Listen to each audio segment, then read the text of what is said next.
Islamic or information. بسم اللہ الرحمن الرحیم۔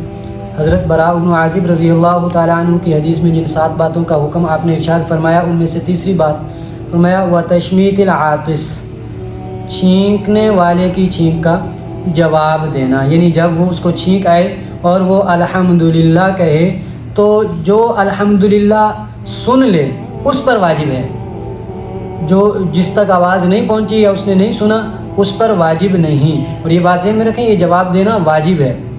اور اگر وہ الحمدللہ نہ کہے تو پھر بھی جواب واجب نہیں۔ تو بات یہ کہ جو الحمدللہ سن لے اس پر کہنا واجب ہے۔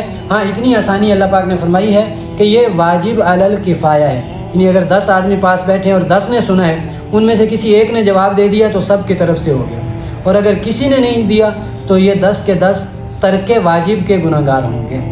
یہ بڑی اہم بات ہے، اس میں بڑی سستی ہوتی ہے۔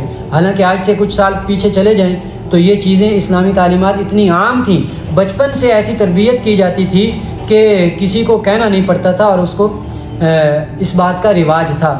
آج یہ سنت مردہ ہوتی جا رہی ہے کہ چھینک آتی ہے اور کسی کو کوئی پرواہ نہیں ہوتی۔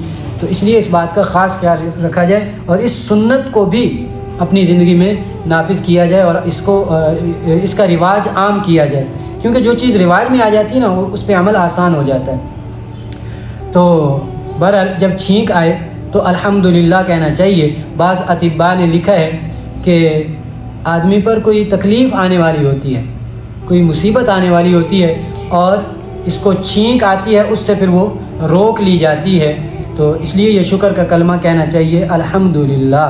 تو اس کے جواب میں کیا کہنا چاہیے؟ یرحمک اللہ۔ اور اسی طرح جس کو یہ جواب دیا گیا یرحمک اللہ کہہ کر، اس کو چاہیے کہ وہ دوبارہ جواب کے اندر یہدیکم اللہ ویصلح بالکم کہہ دے۔ تو یہ تیسرا حکم جو تھا یہ تشمیت العاطس، یعنی چھینکنے والے کی چھینک کا جواب دینا۔ Islamic or information.